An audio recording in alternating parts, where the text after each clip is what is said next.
Olá pessoal, tudo certinho? Bem-vindos a mais uma aulinha do nosso curso de Física Experimental 1. E na nossa aula de hoje nós vamos falar de uma aplicação das leis de Newton para o movimento, né?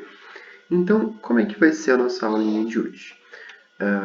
Primeiramente, nós vamos fazer uma revisãozinha sobre as 3 leis de Newton, né? As 3 leis de Newton da dinâmica. Na sequência, a gente vai tentar aplicar elas a um determinado experimento, né? E depois nós vamos realizar esse experimento e tentar obter algumas correlações experimentais para a gente comparar com a teoria que a gente viu, né? E na sequência, a gente vai comentar como é que deve ser construído um relatório, beleza? Então vamos começar. Tenho aqui a formulação original da primeira lei de Newton, né? Os axiomas do movimento, né? Tirado do livrinho lá, o Princípio. E ela diz assim, né? Todo corpo continua seu estado de repouso ou de movimento uniforme em uma linha reta, a menos que ele seja forçado a mudar aquele estado por forças imprimidas a ele. Ou seja, se eu tiver um corpo em repouso, paradinho, né, ele tende a continuar em repouso, paradinho, nesse referencial, logicamente, né, até que seja exercida uma força resultante sobre ele. Isso. O mesmo acontece quando eu tenho um corpo em movimento uniforme, ou seja, que ele tenha uma aceleração igual a zero, né? Se não ocorrer nenhuma força resultante atuando sobre esse corpo ele tende a manter seu movimento uniforme. Beleza? Então, essa daqui é a primeira lei de Newton, também conhecida como lei da inércia. A segunda lei de Newton, né? O texto original dela diz o seguinte: a mudança de movimento é proporcional à força motora imprimida e é produzida na direção da linha na qual aquela força é imprimida. Então, ela diz o seguinte, que se eu imprimir uma força ao corpo, exercer uma força resultante a um determinado corpo, né, essa mudança de movimento ela vai ser proporcional a essa força. Né? A forma que a gente conhece hoje para essa força é o quê? Força resultante é igual a massa vezes aceleração. Bom, mas essa não foi assim a primeira notação do Newton, né? Como a gente pode ver aqui, ele escreveu essa segunda lei em termos de movimento. Quando ele fala de movimento, ele fala de quantidade de movimento. E essa quantidade de movimento, né, hoje a gente chama de momento. Né? Então, o momento, ou essa quantidade de movimento, é o que? Dado pela massa vezes a velocidade de um determinado corpo. Bom, aí o que a gente pode verificar aqui? Se eu variar essa quantidade de movimento, ou seja, essa mudança no movimento, né, variando essa quantidade de movimento em função do tempo, ou seja, derivando P em função a T, né, mantendo a massa constante para facilitar a minha vida, eu tenho que massa é igual a dv dt, ou seja, tomei a derivada disso, né, fiquei com m igual a dv dt. E a variação da velocidade em função do tempo eu chamo de aceleração. Então, portanto, eu posso dizer que a variação do momento em função do tempo é igual a massa vezes aceleração. Ou eu posso dizer que a variação do momento em função do tempo é resultante, né, exercida sobre um determinado corpo. Portanto, eu posso dizer que a força resultante é igual a massa vezes aceleração. E essa é a segunda lei de Newton, né? É o princípio fundamental da dinâmica. Né? A terceira lei de Newton, também conhecida como lei de ação e reação, Seu enunciado original pode ser traduzido assim: a toda ação há sempre oposta uma reação igual, ou as ações mútuas de dois corpos, um sobre o outro, são sempre iguais e dirigidas a partes opostas. Bom, ela quer dizer o quê?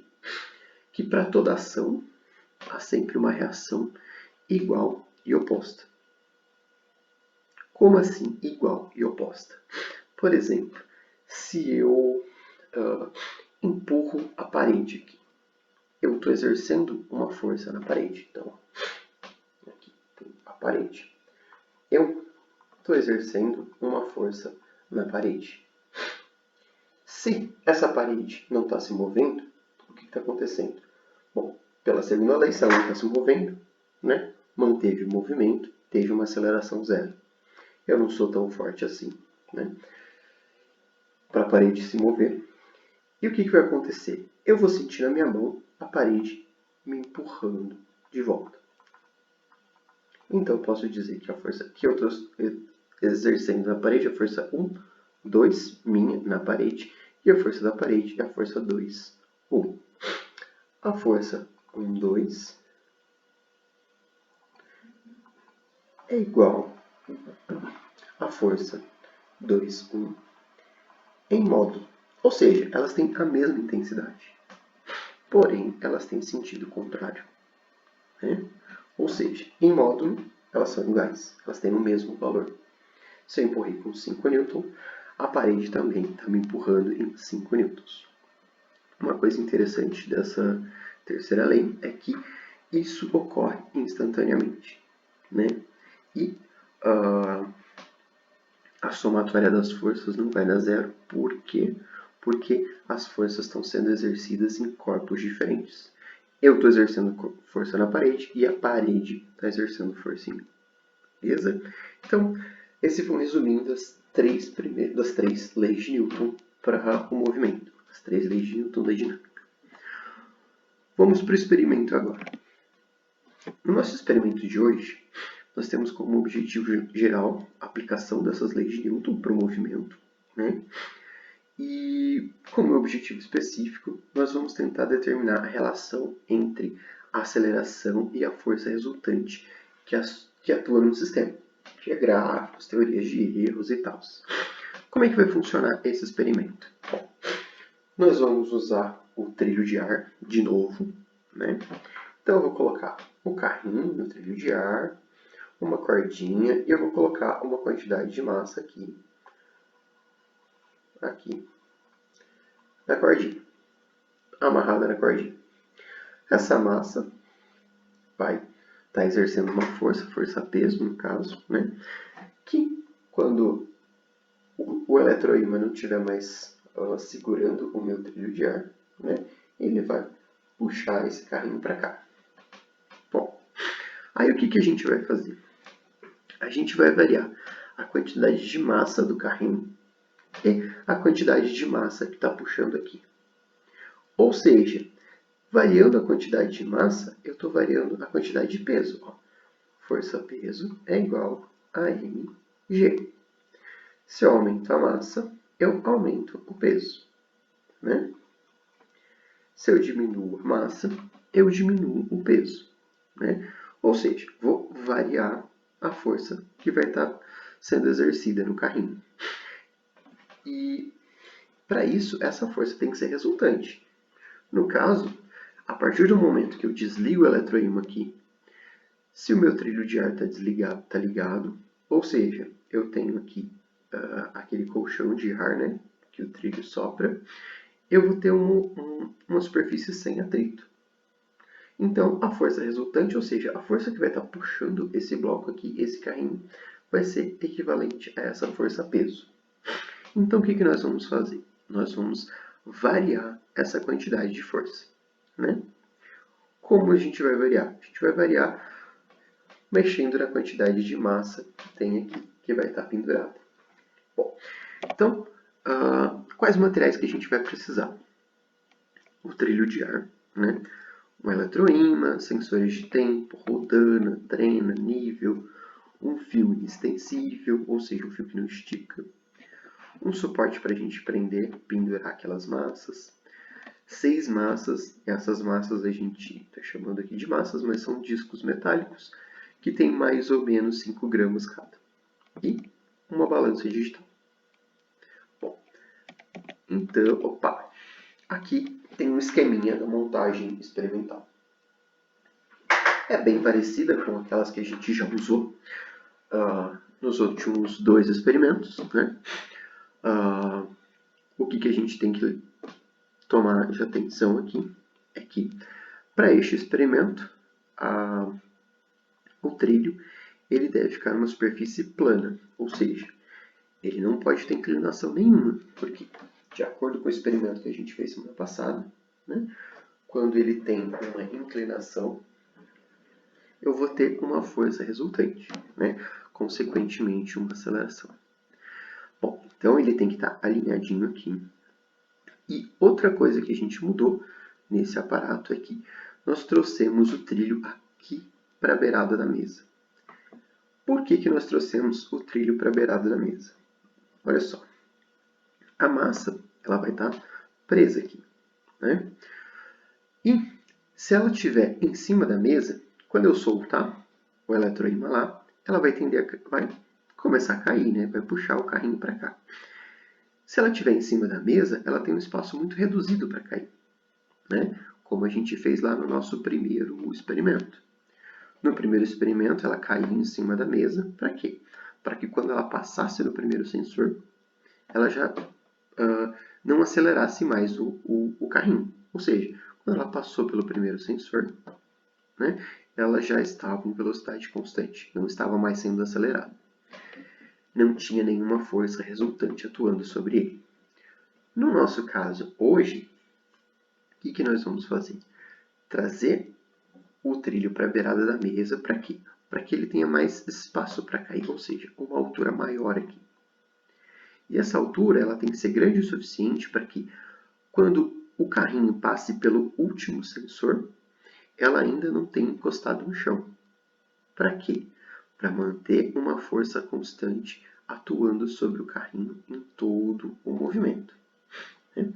A montagem experimental ela é muito parecida com as outras, né?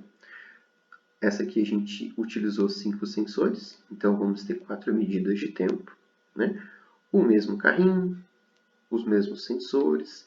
A diferença vai ser que ele não vai estar inclinado, né? Vai estar na horizontal aqui, o mais perfeito possível. E essa quantidade de massa aqui, ela vai ter um espaço suficiente para chegar no chão antes, vai chegar no chão, né? E o carrinho já vai ter passado por esse último sensor aqui, beleza? Bom, então, no procedimento experimental, né, a gente vai separar 6 disquinhos lá de massa de mais ou menos 5 gramas. Vamos medir a massa de cada um deles. Vamos medir a massa do carrinho. E vamos medir a massa do carrinho com os 6 discos juntos, né? Por quê? Porque o experimento vai começar assim, ó.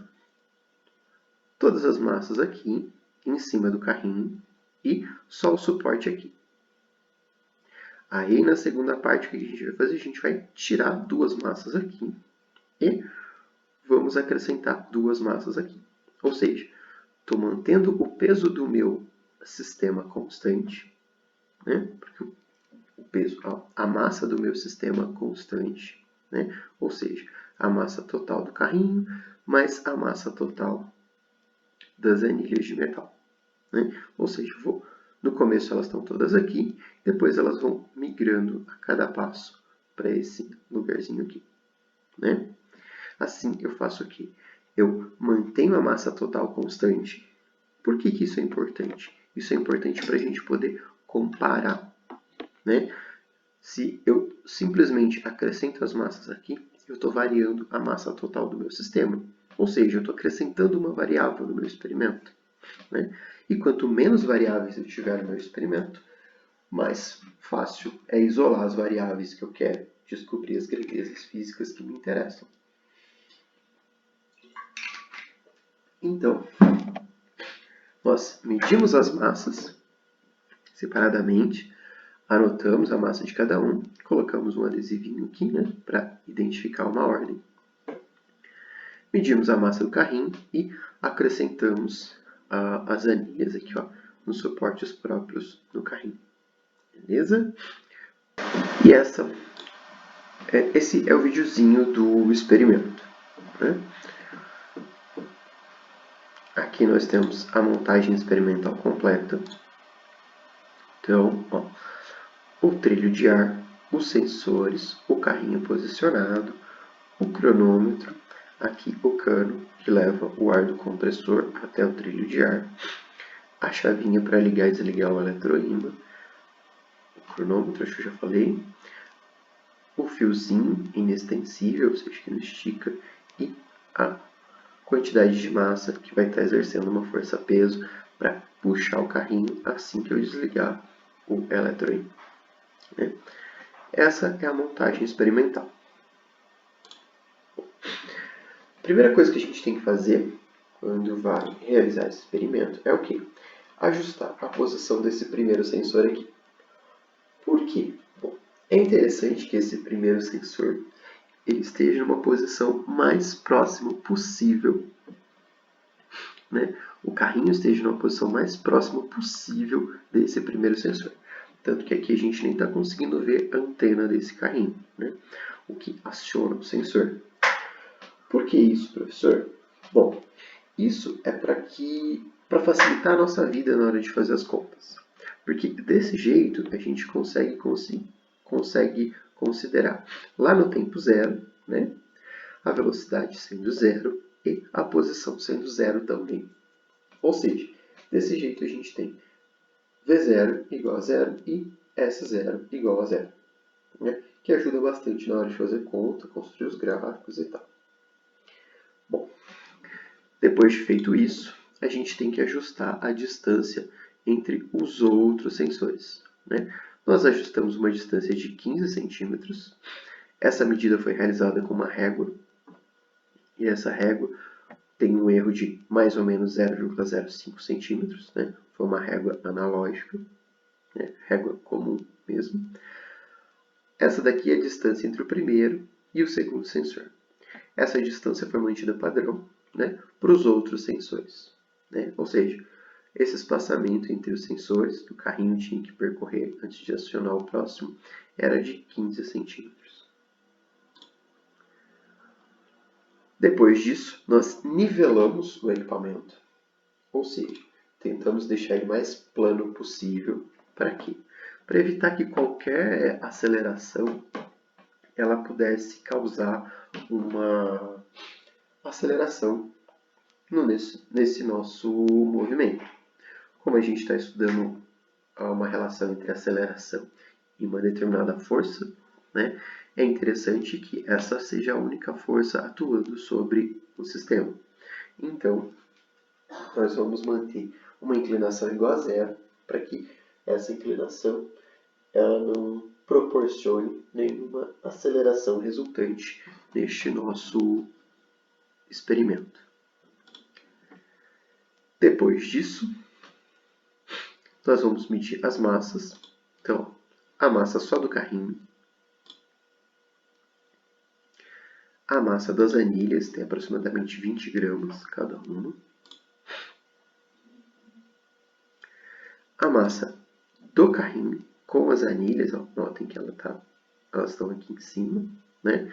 Um suporte próprio para elas.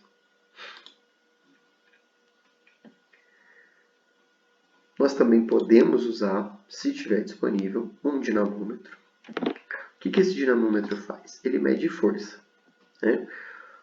O que me ajuda? Bom, eu vou ter que calcular uma força-peso, que é massa vezes aceleração da gravidade.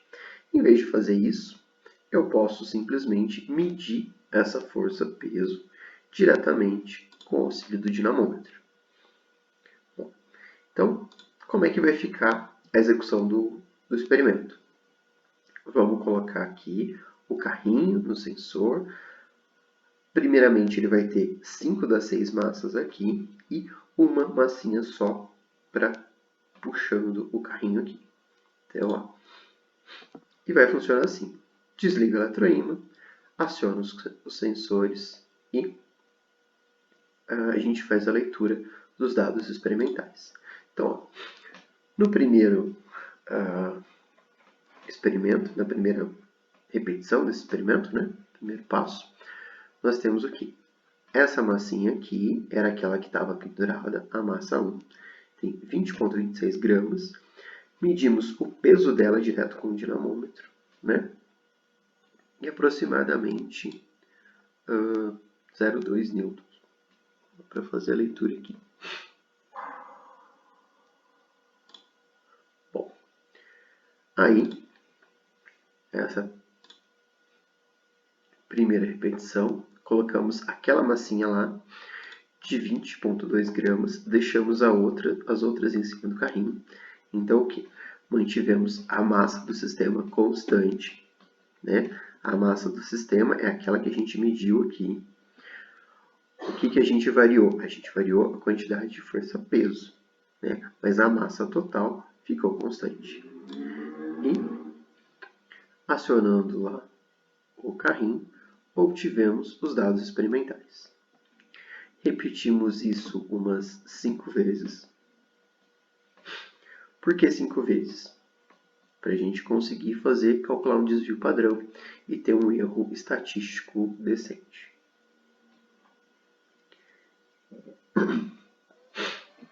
Beleza, quinta repetição que a gente fez agora.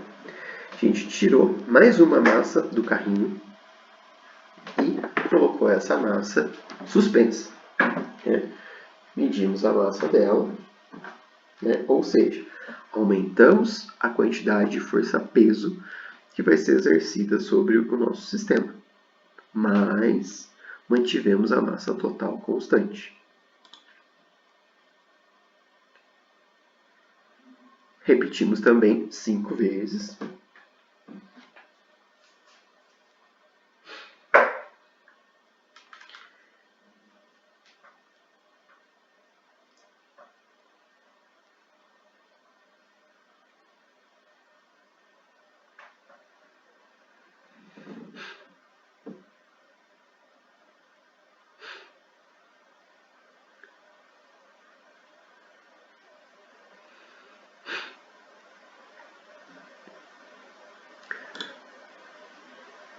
Aí, o que a gente fez? Tirou mais uma massa lá do carrinho. Né? Ou seja, a massa suspensa agora é de 60,67 gramas. Né? É essa massa que vai exercer uma força-peso que vai puxar o carrinho. Mas, como eu tirei de cima do carrinho, a massa do sistema permaneceu constante. E repetimos isso mais 5 vezes.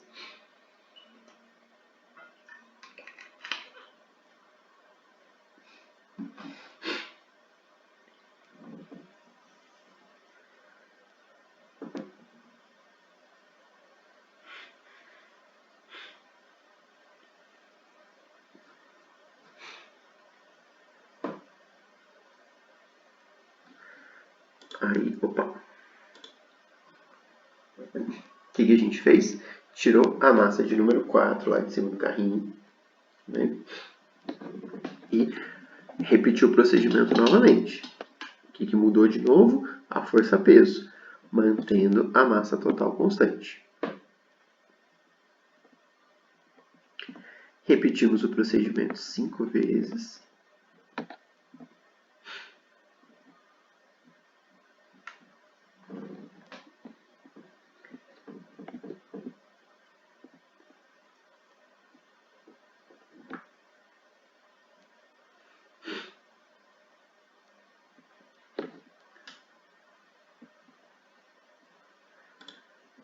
Agora, nós tiramos a quinta massa lá do carrinho. Ou seja, acrescentamos mais um pouquinho na força-peso que estava puxando o nosso carrinho.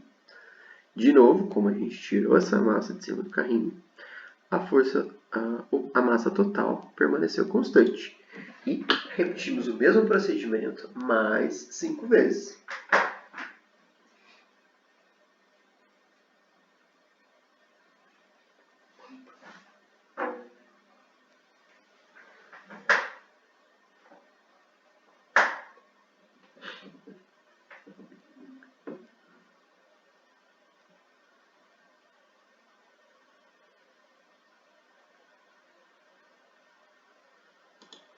Bom, agora tiramos a sexta e última massa lá de cima do carrinho, ou seja, massa total constante, tudo isso aqui está exercendo força-peso, e restou em cima do carrinho o quê? Só a massa dele.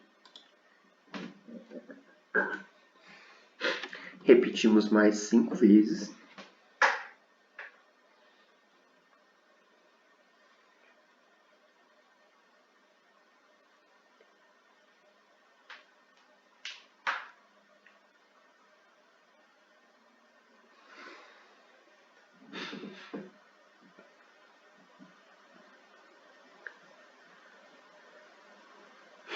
E fim do experimento. Beleza? Bom, então o que a gente vai fazer agora? Nós temos aqui o experimento feito, o videozinho. Vamos coletar os dados experimentais e construir um relatório. Beleza? Ah, professor, como é que a gente vai fazer esse relatório? Já vou explicar. Né? Com os dados experimentais, vocês vão fazer o quê? Vão seguir o procedimento que tem na apostila. Na apostila, pega lá, faz uma tabela disso. Vamos construir a tabela disso. Com os dados da tabela, construa um gráfico daquilo. Pronto. Seguir o procedimento. Então, na apostila está detalhado o que a gente tem que fazer, né? Quais dados a gente tem que coletar, colocar na tabela, quais gráficos construir. E tem até algumas perguntas para a gente responder, né? Que vão ser base para a nossa discussão e conclusão do nosso relatório. Bom, então, o que a gente vai fazer agora? Vou conversar com vocês a respeito de como preparar um relatório. Beleza? Vamos lá. Como fazer um relatório? Bom, a primeira coisa que tem que ter no relatório é o título. Título é. Então, colocar lá o título do experimento.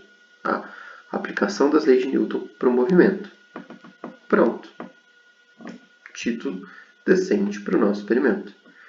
Ah, vou colocar experimento 4. Não, isso não é um título. Beleza? No título, aqui, por exemplo, aplicação das leis de Newton para o movimento. Pronto. Isso. Beleza?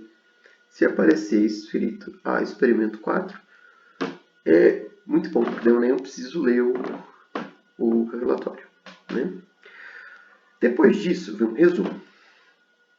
Bom, esse resumo, o que a gente vai fazer? É uma síntese do trabalho apresentado.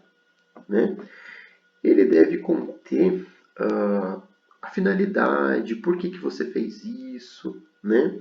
Uma visão direta, rápida do que você estudou, né? Da abordagem principal desse experimento. Né? Mais ou menos isso, um resuminho do que você fez. Né? Qual que era, o que você queria fazer, o que você conseguiu fazer. Né? Nessa parte do resumo. Né? Depois do resumo vem uma introdução. Essa introdução, a gente pode falar assim, uma visão geral, assim, em poucas linhas, do histórico dos fenômenos que você está querendo descrever. Por exemplo, uma introdução teórica. Você vai contar um pouquinho sobre as leis de Newton, as aplicações, pode colocar um pouquinho de historinha, pode introduzir as equações que você vai usar durante o relatório. Essa é uma parte interessante, porque você pode introduzir essas equações e depois, mais para frente, né, como você numerou elas no começo, você só cita o número delas. Usando a equação 1 do capítulo 1. Pronto. Né? Você não precisa repetir ela de novo. Né? Então, essa introdução é mais uma historinha, um pouquinho da parte teórica do seu experimento. Né? Na parte de objetivos, você vai colocar os objetivos do experimento, né? Tanto aqueles gerais quanto aqueles específicos. Então, é aqueles que a gente falou lá no começo, né? A gente quer estudar as leis do movimento, né, de Newton, e a gente quer obter esses resultados com base em construção de gráficos e relacionado com grandezas, com teorias de erros e tal, né?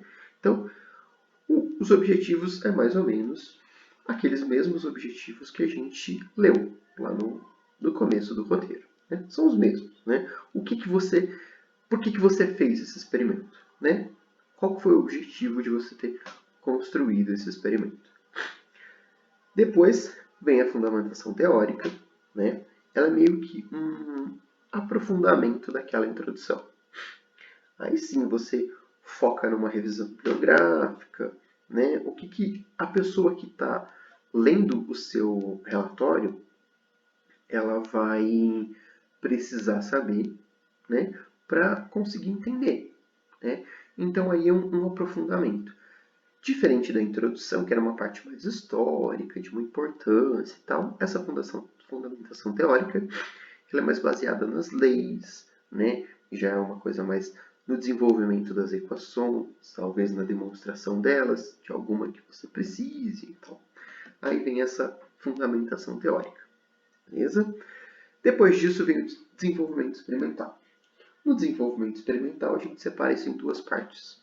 Os materiais utilizados, né? O que você vai fazer? Vai fazer uma listinha com todos os materiais que você usou para fazer seu experimento. Tá? Trilho de ar, massinhas, carrinho, roldana, né? Faz uma lista.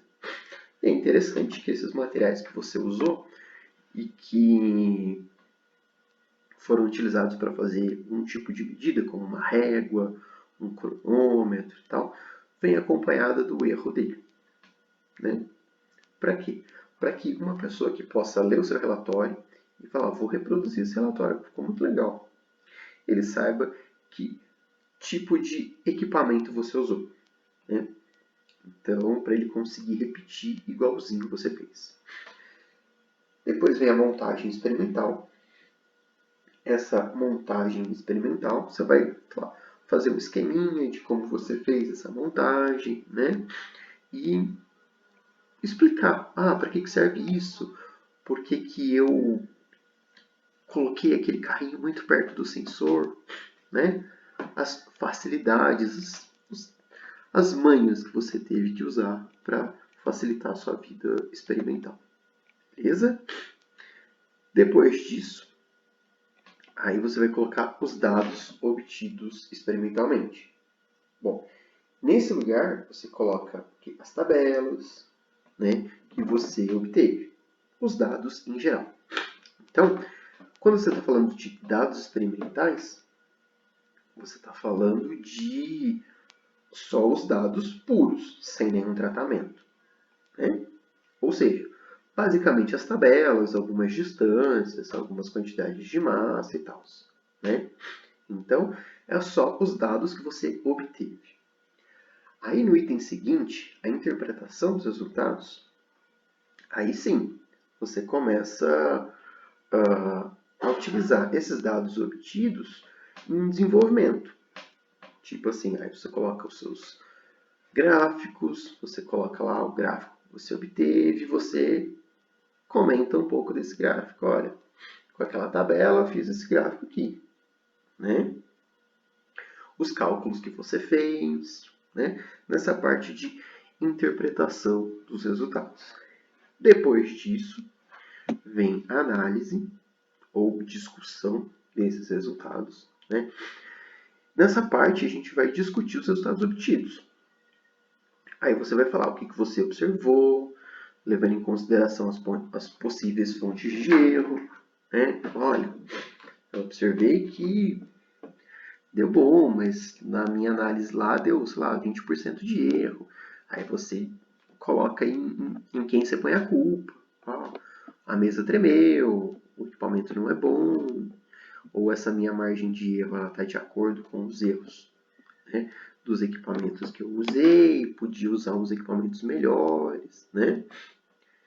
Então aí você escreve uma análise, né, especificando os seus resultados, às vezes, né, e sempre que possível tentando comparar eles com a teoria, né? Depois disso vem as conclusões. Essas conclusões elas devem estar ligadas com os objetivos, né?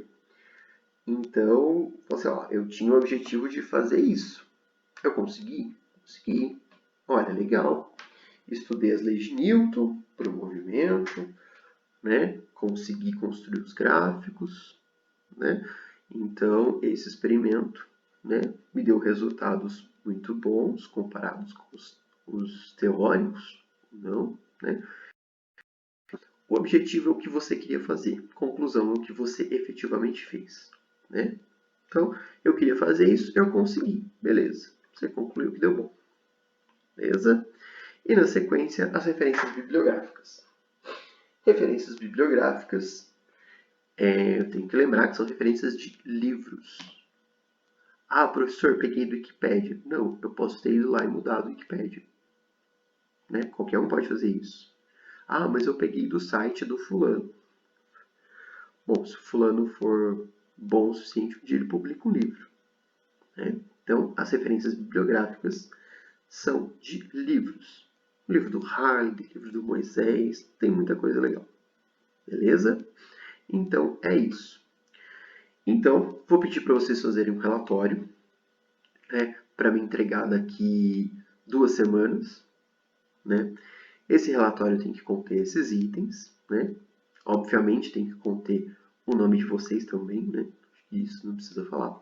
E ele vai ser escrito à mão. Beleza? Esse vai ser o nosso primeiro relatório. Vou pedir também para vocês escreverem a caneta. Né? Normalmente eu não ligo se você escreve a lápis ou a caneta, mas é que na hora de tirar foto, né, para vocês me mandarem ou escanear, fica mais fácil de ler se tiver escrito a caneta. Beleza? Às vezes o grafite fica muito clarinho. Bom, é isso então, pessoal. Por hoje é só. E qualquer coisa, me escreva. Beleza? Um abraço, fique em casa e se cuidem. Tchau, tchau.